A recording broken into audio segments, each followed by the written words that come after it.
Welcome to our very first podcast, Wordsmiths of Change, which is linked to our digital business magazine, Word, Pure South African. I'm Liezel, the owner and founder of Word magazine and this new podcast. Today I'm very excited to introduce to you a powerhouse of a woman who is redefining leadership and success. She's a speaker, an entrepreneur, a brand specialist, and an all-round inspiration. Get ready to be empowered by the one and only Liezel Van Der Westhuizen. Hey, hi. We're here, Lisa. Finally, we found a date. Awesome. So I want to know, who is Liezel? Where did she come from? How did she get here?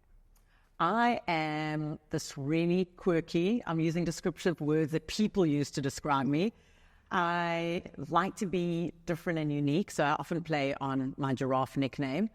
And I hail from Pretoria, so I'm a Mamelodi Sundowns fan. I'm going to hear some yays from people, and I'm a Blue Bulls fan, so I'm going to hear some yays and some boos. So that's where I am originally, and moved to Cape Town in 2010, and just loving living in the city and being able to play on a global space in a beautiful city that shows off everything. Yeah.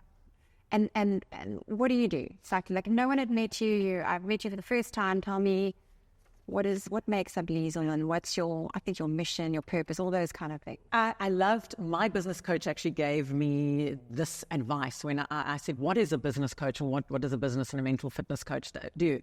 And I loved the definition of, you are there to add value and change people's lives. And I thought that is, and add impact. I mean, I thought that is actually such a great way of describing it. So I like to say, I like people to show people how to tower above their competition, to stand out, to have that resilience, to have that personal brand, and to have that confidence, whether it's to speak up in a boardroom, speak on camera, speak on a podcast, on a YouTube channel. So that's what I do. I help people tower like giraffes. Yeah. And give us an example. I mean, I'm absolutely not online. I don't have a digital footprint. I know I need to be there, but I'm not. Just hypothetical, because I am definitely online. We see you. We see the dancing. We see the videos. We see the advice you give. Where do you start, and how do you, how does that journey, what does it look like? That journey is so incredible. I always say to people who say, we don't have a brand, and I don't have a presence, and I don't have anything. Remember, your online brand is not just about being online. It's also offline. So many people are obsessed with just what you're seeing on social media and trying to compare themselves and be like other coaches or like other businesses. And I say, take a step back, and I'll sit with a person and I'll say, just tell me about yourself. Same way as we're having a conversation now, I just want to know what makes up you as a person, because that's what makes up the brand. And then we do a little exercise that takes, I say it's a little, but it takes an hour of homework, where you go through a series of questions about yourself. Who is Lisa, for example? What do you like to do? What are your friends? How do your friends define you? And we work a brand strategy that way, in terms of what stands out for you, what's your business needs, what's your own needs, what do you like to do, what social media do you like to be on, what platforms are you comfortable on? Because I'm not going to take someone who is completely, and many of my clients are 35 plus, 40 plus, 50 plus, nervous about social media, nervous of saying the wrong thing, nervous that they're going to damage their business or damage their brand or damage their careers. And I go, just take it a step back. Let's just have a conversation about what makes you. So we choose a platform that's easy for you to communicate on. If you're not comfortable with social media, we look at other platforms. Remember, you've got great ways of communicating, whether it's a blog, whether it's a YouTube channel. So we look at what makes it easy, because if it's easy for you, it's going to be fun for you to do, and you're going to look forward to it. If I'm going to give you a homework assignment of doing something for Facebook or for Instagram or putting yourself out there, you're not going to want to if that's not the field that you play in. And it's also, if your clients aren't playing in that field, then there's no point in trying to reach clients there. If your clients are perhaps on Facebook or on LinkedIn, or you've got a WhatsApp. I mean, there's one corporate that I'm training now, her WhatsApp database that she has for her corporate clients that she coaches is about 1,000 that subscribe and pay to have a membership to her WhatsApp. Yeah. So those are really interesting places that we can play in. So social media isn't the be all and end all, and it doesn't stop there. There's other platforms. There's digital media stuff that we can play with today, Word magazine, other magazines that you can put yourself out in. So there's so much fun when it comes to personal brand. And I always say to someone, if you don't have a brand, you think you don't, but you actually do. And have fun with it. Yeah. Experiment with it. a lot of people will go, I don't have a story. Like, I don't have anything. Yes. I don't have anything that's like, my mother died and my father left. Yeah, I don't have that. What do I say? What do you tell them? Or how do you come up with? I love that. I love when I get that, because then I always go, I'm going to be stumped with that. And I say, just sit and talk to me. Talk to me as if I'm a friend, same as we're sitting now. And just tell me about your job. Tell me about growing up. Tell me about sport you like to do. Even if you don't like to do sport. Anything, books you like to read. And once people start telling you just a little bit about themselves and you ask the right questions, you get the right answers. And then you go, hang on, you do have a story to tell. I mean, I had someone the other day that said to me, I don't have a story. And it turned out they were an Ironman athlete. Okay. And I'm going, you do have a story. I mean, but everyone's an Ironman. And I'm going, no, but you work a corporate, how you manage with your hours that you work to do an Ironman, it's a great story to tell. Yeah. And people want to hear your story. Yeah. Then I get the other side of it. No one wants to hear my story. I'm a nobody. I'm going, those are the stories that everyone's looking for and everyone wants to tell. Exactly. And in terms of this whole giraffe brand, other than your height, which is an obvious one, how did that come about? So that was actually on page 3 of the Sunday Times, thanks to a journalist by the name of Craig Jacobs, who's got his A-listers column, which is still out in Sunday Times. And in 2010, he wrote, Liezel and her sister towered like giraffes at the event. And it's quite clever because a collective noun for giraffe standing still as a tower. Didn't know if you knew that, but did not. And if they're moving, a collective noun is a journey. So we've learned a few things today, collective nouns. And he wrote that. And I remember opening the newspaper, seeing the photograph, reading and going, oh. And I felt my face go red. I felt, because I've been humiliated about my height my entire life, or teased about my height. And I thought, here we go. We're in the media. This is what they wrote about us. And being the older sister, I wanted to protect my sister from the article. And she said, oh, someone said we're in the paper. What does it say? So eventually I had the courage to read it to her. And I went, it says the giraffe sisters. The sisters were towering like giraffes. And she keeps quiet. And she's at the other end of the phone. And I go, are you okay? And she goes, yes. And I go, what? We've got a nickname in the media. We're the Giraffe Sisters. And then the giraffe just spun off. The following week, a sports brand sent a jacket with the giraffe on the back. Wow. We had matching jackets, purple sports jackets. Then I checked in at the Fire and Ice in Cape Town for an event, and they went, welcome giraffe. Then I had to fly to George for events and at the Nice and a festival. Checked into the hotel. They had a giraffe.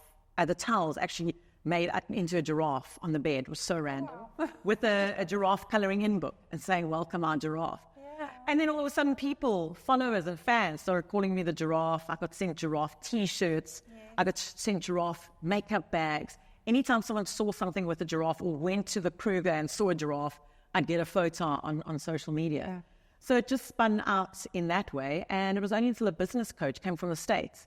And they were looking for someone to talk to. They'd brought 20 clients, business coaches through, and they wanted someone to talk about personal branding. They called me. I went, what do I know about it? I'm just a TV presenter. Mm-hmm. And we know, we've been following your giraffe story. It's such a great story. Please share it. Yeah.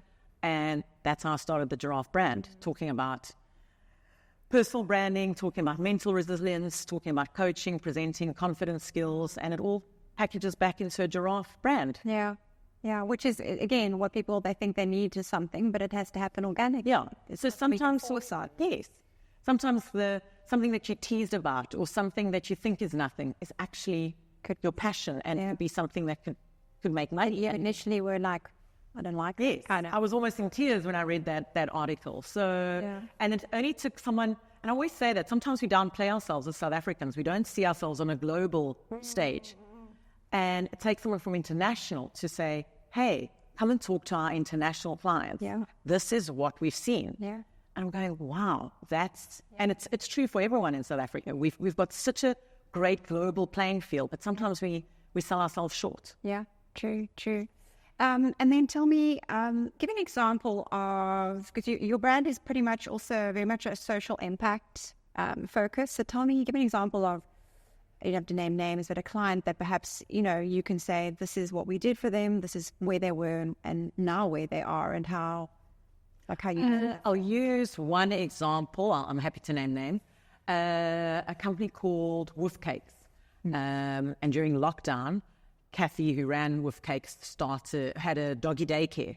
And then lockdown hit and all of a sudden no one was traveling. So her business fell flat, like most people's. And she started baking doggy cakes. And when I say doggy cakes, they look like cakes that come out of Cake Angels or Charlie's Cake Angels. I was going, can dogs eat this? And she had sourced blueberries and strawberries to make the color, and everything was organically sourced and healthy enough for dogs. And she started this business. So we worked on the strategy going forward, Kathy's brand, and she started running a successful business, which she then sold, and she just moved to China and restarting that whole idea there. So that's one of the great ones. And then recently I worked with, and I love the story, and I'm not going to mention the brand, but I worked with a salon in Cape Town, and the young girl had started the business, and she was saying, I'm not getting clients. How can I build the brand? And I said, hang on, let's forget getting a website, because you're still starting out. You don't have your website ready. Funding, it's too difficult for a website. I said, let's get some Google reviews and some Fresher reviews. Fresher is the app that they use in the beauty industry. So let's get 1 or 2 reviews on there so people can start just finding you and reading about it. And she phoned me 3 days later, and she said, you won't believe it, Liezel. Out of the reviews that I've had put up in the last 3 days, I've had 2 calls. A week later, she had 4 new clients. And a week later, she had 8 new clients, which for a small business is really incredible. But we'd worked on a strategy, how we're going to put it onto social media, how we're going to showcase her brand and who she is. And that came through in the reviews that you were seeing, and the unique things she was doing as a business. So little things that she was doing and other brands weren't doing, who were her competitors, is what made her so special. Yeah. So I always say, compliment a brand. If you get a chance, do a review, whether it's a Google review or a LinkedIn recommendation. You don't realize how valuable that is for a business. Yeah. So those are 2 nice tips for people. Yeah. And also, you never know how you can just uplift a business or just add tips or advice. Yeah. So next time you're in the stylist chair, or perhaps you're at a fitting, or you're on a shoot, and you think of something that's great for their business, share the tip, because you never know, it could help them grow. Just something really small. Amazing. And storytelling. I mean, again, we go back to when you have one, but talk to me about your own story. So you've given me a little bit of the background. You came from here, but I mean, how did you get here? How did you become? We all know Liezel Van Der Westhuizen. She's KFM fan. That's how we know you, from KFM and other things. You're asking the hard question. Yeah. So like, how did you get here? I was petrified of a camera. I was petrified of public speaking, and I was in my honors year at Tuks, and we had to do a group presentation in our first trimester. And I thought, there's no way I'm going to be able to stand. I'm the youngest in the class. These are experienced corporates that have been working for a long time, and here I'm coming as a student into an honors year, where most people normally take a year off and then they come back. And I thought, I'm not going to be able to stand up here and be able to speak. What am I going to do? And I heard about something called Toastmasters, and I thought, wow, okay. And I started researching, and I researched some of the clubs, and I thought, which one did I like? What did I like about them? And I finally ended up joining Toastmasters. I remember they give you an assignment where you've got to talk for 3 minutes about yourself. And Toastmasters is quite strict in terms of timing. It has to be 3 minutes, not over, not under. And I remember lying on my bed in tears going, I'm never going to be able to speak about myself for 3 minutes. What am I going to say? I'm so petrified. And I remember the sweat dripping down me, the tears. I was phoning friends going, I think I must just quit this. I'm not going to do it. Family members, I'm not going to do this. And eventually I kept rehearsing, because they tell you to rehearse, and I rehearsed and I rehearsed. And I thought, you know what, I'm just going to go, and I'm going to give it my best shot and just have fun with it. And when I changed that attitude and thought, you know, I'm just going to have fun with it. It's not a job. I'm not getting an income from this. It's not an audition. Let me just go and have fun with it. And I actually ended up having so much fun at Toastmasters, because they make it fun for you. Yeah. And at the same time, I started working as an announcer in a big store. Aisle number 3, Coca-Cola, $9.99. That's what I did for a number of years. Yeah. And then I started working full-time in PR. And now and then I'd help the stores when they couldn't find an announcer. And one day a program manager from Jacaranda FM heard me in store and phoned me a week later, got my number, phoned me a week later and said, do you want to come for an audition? And of course, once again, I arrived at the audition nervous, didn't know what I was doing, no idea about radio. Not something you wanted to do. It was something I wanted to do, but it was something that was so unfamiliar for me because I was studying human resources. I had an honors in communication management. I never thought, and I'll give you the back reason why I never thought I'd be in radio. We'll hop onto that in a sec. I never thought I'd be in radio because I'd been told in the past that I wasn't good enough. So you live with that doubt in your mind the whole time. So I auditioned, got the role, and literally the rest is history. Yeah. But I started working at Tux FM before that while I was still a student, and I wanted to be a presenter. It was my dream growing up. And I applied for the role of entertainment presenter, and I arrived at the audition and was an audition. Now, remember, it's a campus radio. You're not getting paid. It's a place for talent to be groomed and nurtured, and it's supposed to be a training field. Yeah. And I arrived in the room, and there were 5 people sitting in a boardroom, and I walked in. No one greeted, no one smiled. And I went, oh, am I going to be able to do this? Now, remember, I have a fear of public speaking. This is before I joined Toastmasters. So I arrived there, and they started firing questions at me, entertainment questions. I couldn't answer quick enough, and I kept stumbling over my words. And eventually, the one guy just laughed, and he went, you're never going to work in radio. So I went, oh, I've messed it up. So I said, thank you for the time. And as I was walking out the door, my face all red, tears in my eyes, as a joke, just said, but there's a role as a tea girl. And I turned around and I went, I'll take it. Because I realized if in radio, I'll be able to learn and be able to grow.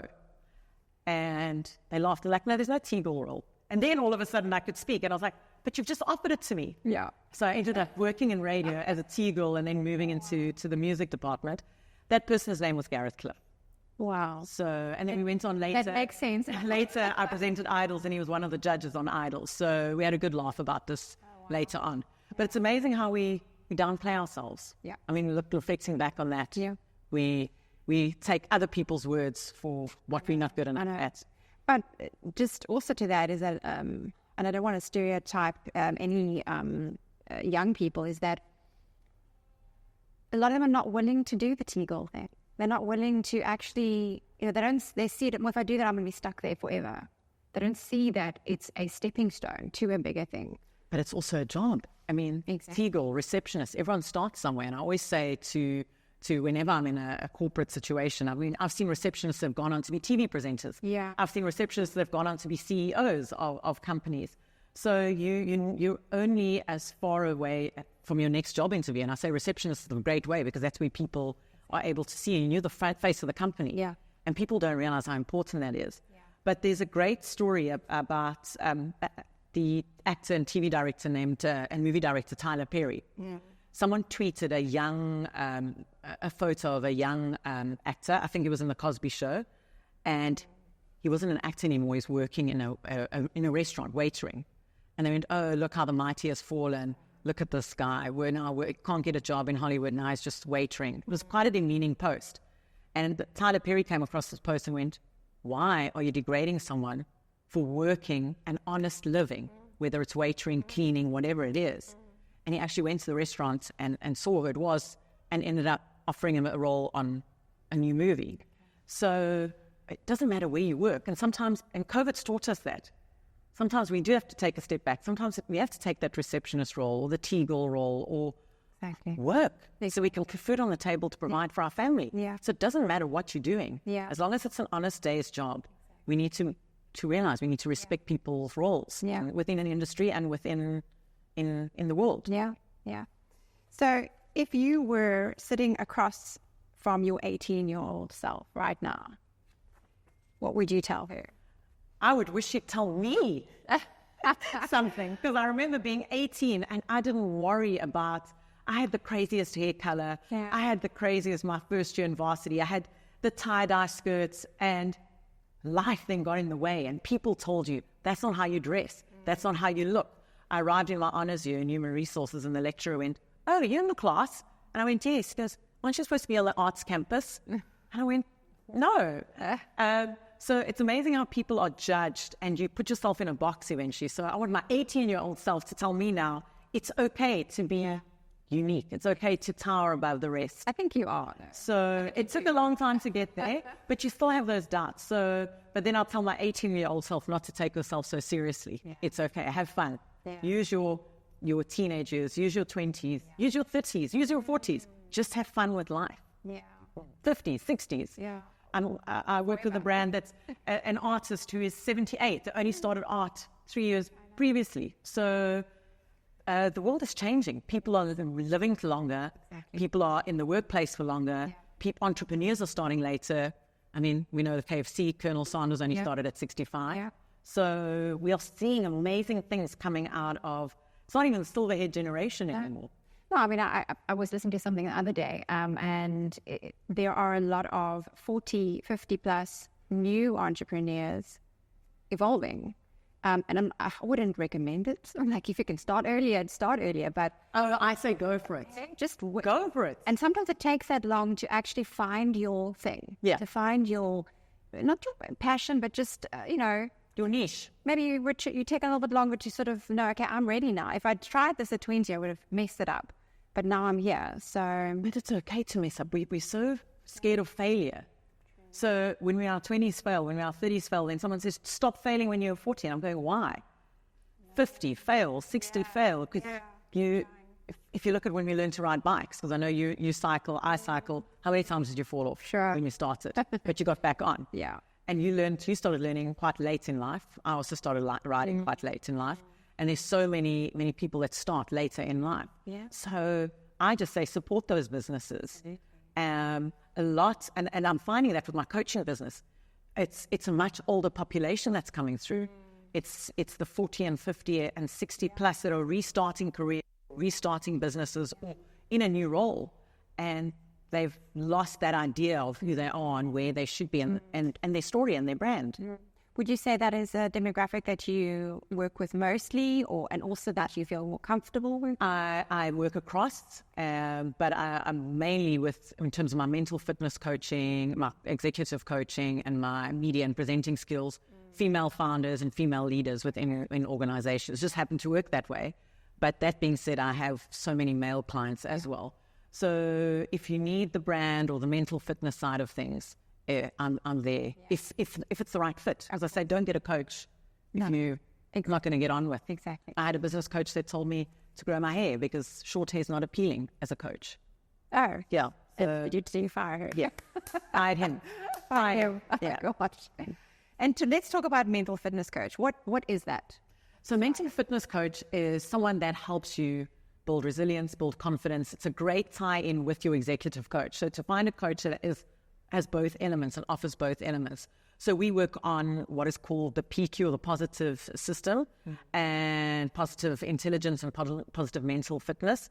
And we work on mental fitness reps that you do every single day. The same as you go in the gym and you're doing reps with your arms, the same you need to do your brains and work on your brain mental fitness. And so, for example, before I'll go into an interview with you, to get myself focused and to get myself centered, don't meditate for 2 or 3 hours before the time. No one has time for that.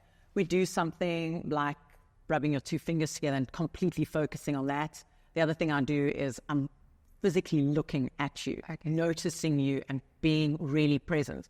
So making sure you get that real center, real presence. So we do some work like that. We also work on what we call our saboteurs. We all have these things, these negative things, like your controller within you, your people pleaser, your high achiever, your hyper vigilant, your victim mode that you go through, your judge when you're judging others, when you're judging yourself, when you're judging situations. And once you start to realize what that is and how that's affecting you, whether it comes to your relationships, your work, your performance, your fitness, and you start to catch that and you see it in yourself. So I can be quite judgy on myself and go, oh, I didn't do it that way, or this interview is going wrong, or I'm not doing this. And for 3 or 4 days afterwards, you replay it in your head. And now I go, oh, that's my judge. I call it judge dread. Judge again, and then just laugh it off. Yeah. So we work on all of that, and every person has a different main saboteur that sabotages the way they think, and that stems from your childhood. So everyone has it, whether you've had trauma or no trauma. We have these ways of coping and surviving as children that we bring through later on in life, and we work through that. So what I do is I have a discovery session with someone. We talk through those saboteurs, and then we work our coaching program out that way. So it's a lot of mental fitness. What people don't realize is even just dancing to some music. Yeah. It's got that feel-good energy and those feel-good endorphins that count for the mental fitness routine. When you're going cycling or you're hiking and you're actually present on the bike, not thinking 400 other thoughts, but thinking of the road ahead, thinking of changing gears, pedaling, that actual pedal stroke. Even when I'm on the bike, I think of the movement. I feel every single muscle in my foot, even my toes, coming through, making sure you're mentally present within. Obviously, your mind wanders and it's not perfect, but it's, and we're not perfect as humans. You're never going to have that 3 hours of state and calm and meditation every single day of your life. But to have a 2-minute session where you're just rubbing your fingers, being completely present on the bike, just feeling that pedal against your foot in your shoes, being aware of that brings the neuro pathways to your brain, makes you more awake and makes you more present. So you won't slip off the bike or you won't fall over your own feet because you're actually present in the situation. Do you feel like people need to slow down a little bit more? We don't. And I hated that when people said that to me. Liezel, you do so much. Slow down. And it's not about slowing down. It's about knowing what works for you. What is the right way of doing things and taking your time at it. So we eat so quickly. Everything goes in the microwave. We eat it. And then when did you last actually just sit and focus on the food in your mouth, feel the heat, feel the warmth or feel the food, feel the texture, then chew it, actually taste what it tastes like, and then swallow. But we're so focused on getting through our meal and on to the next thing. So it's not about slowing down, but being more present. That's the most important. Be present. Because we're so worried about what's the next step. What's this one doing on social media? What's my next step? But we forget about that journey. And we forget about being in the situation. So you bring that into, even when you're working on someone's brand, do you bring that in? I do bring that in. Do you tell them you bring it in, or is it like a subtle thing? No. So what I do is with my mental fitness, we work on what's your saboteurs. We do a whole saboteur assessment. We work on that. That also helps with your brand. Because what you might, and remember, you might think it is a negative, but we turn it into a positive and how you can make it work for you. So if you really judgy on a situation, if you catch yourself in that judge moment, it's quite clear the minute you start going, hey, I'm judging, you realize how quickly you judge anything, a situation, a moment, anything. Even now, bump the table. I'm going, bump the table. Doesn't matter. That's me just judging myself. So I bring it into the coaching because I find it's just such a great add-on for a client because you're not just getting a personal brand expert. You're getting an executive coach, a mental fitness coach, and also helps you to, especially for people who are nervous about putting themselves out on social media, it helps you to build that confidence and that belief in yourself, to be able to put yourself out in a way that works for you. So you get that confidence. And you get your confidence back. Now, a lot of people will look and see you a certain way. This is, as you said, Liezel, that's into everything. Oh God, what's she doing next kind of thing. What is next? What do we not know is coming up? That you can I'm trying to think now. There's always something exciting. I am going to France to speak at a conference there, so that's exciting. Fitness-wise, what's the conference about? Are you allowed to say? No, I'm not allowed to say. Okay. So sorry. And then there's a TV show in the pipeline, which is also but a lot to do with business and coaching, which is quite exciting. That's on the latter part of next year. Fitness-wise, because I'm always doing something new, and people often go, oh, you look like a giraffe, you must be able to run and swim and cycle. And I always say to people, no, I'm always at the back. I have the most fun. For me, it's about showcasing that it's possible for women to do anything. It's possible for us to have it all and be able to do an Ironman or a Doozy Canoe Marathon or whatever it is. And quite interesting, after I swam Robben Island, I had a call from a corporate that went, can you stop doing this now? Because engaged women and businesswomen don't do things like a Robben Island swim. You should focus on raising a family and making a home. And I'm going, this is 2023 when this happened. And this is not 1952 where women can't do things. What did you say to him? I said exactly that, with a few beeps in. But it's just so, and this, I'm using me as an example, but I mean, I even heard when Mamelodi Sundowns, the ladies team they'd won the African Cup, and male listeners had phoned into radio and gone, these women should be at home. They should be raising families. Why are they playing sport?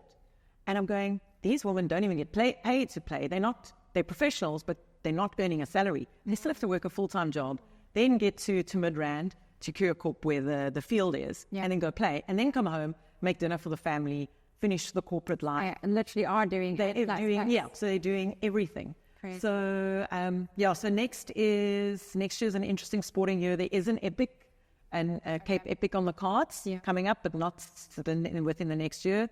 There is a few more endurance events, and there's a Cape Pointsville on the cards. So, for a few things that we can see. Yeah, there's some interesting. One, we'll be looking out for that. Thank you. We will keep you posted on that.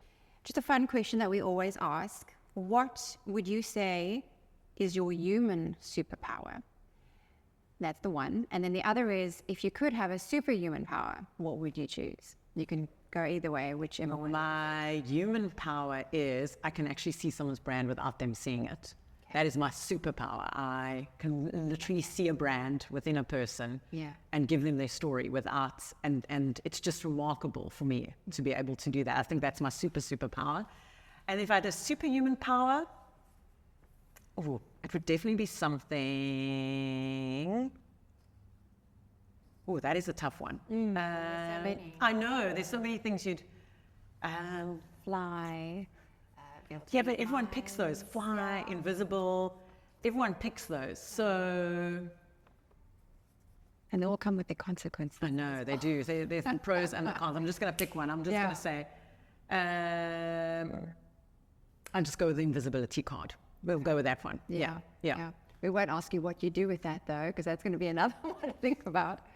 I also said that the other day, and I was like, what would I do with invisible? Oh, I'd like to sit on budgetary meetings to see where actually the money actually gets spent and how it can be actually utilized correctly in the right field. So, whether it's a government or a corporate. I want to see where the money actually goes. So that would be my... Might make you nervous. And be able to change that. Yes. So maybe that's a superpower. Yeah, well, anything could be, right? Is anything else that you want to tell us about Giraffe brand? Where is it going? Anything new? Or just maybe a value add that you could leave with our readers and our listeners as to, you've given us a lot of tips here, but just something that you feel like they could literally latch onto, is focus on just one thing. What would it be? The biggest would be just to be yourself, be authentic. And whether you think you have a story to tell or you don't have a story to tell, you have a story. But my biggest thing is about being authentic, being real. The other thing is, do not look at what your competitors are doing. Do a competitor analysis. Yes, that's a great one to do.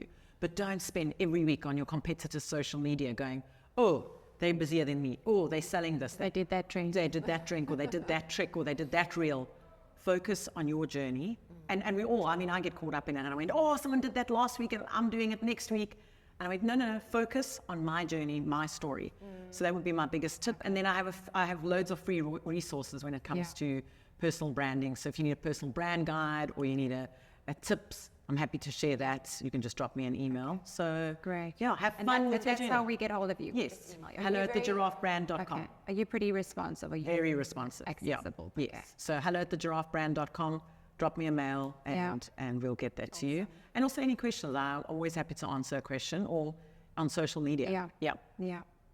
All right. Parting question or suggestion from you, and it's going to be a tradition that we'll keep doing throughout the podcast, is there any book, podcast, or YouTube channel that you would recommend, and then why?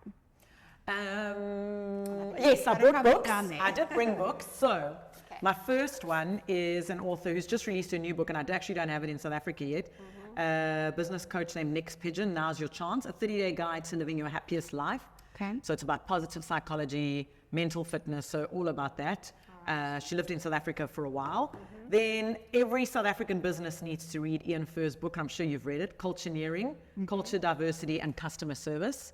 What's that about? Exactly that, about how to lead your...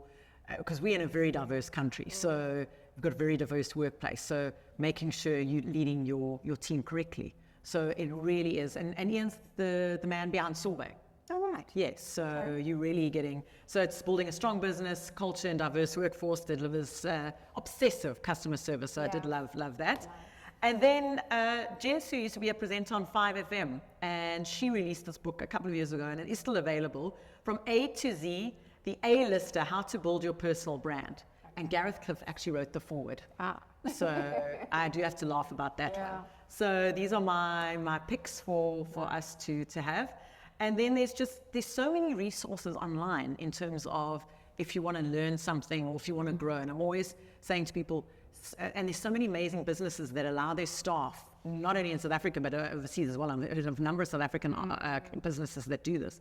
They make their staff take the morning off and go and study something. So and you have to bring back proof and they'll pay for it. Yeah. So whether it doesn't have to be within your field. So whether it's some social media course, but it has to be something that adds value to you. It doesn't necessarily have to add value to the business, but it helps you grow. So allow your staff to grow and give them time. Whether it's 2 hours, you don't realize how much that's going to add to their productivity. Thank you so much for listening to our very first podcast. We're excited to bring you some more dynamic South Africans through this podcast, as well as our YouTube channel and, of course, through Word magazine. Our next edition will be out in April, and we will announce the exciting new feature and cover very shortly. Please do subscribe and spread the word. Thank you.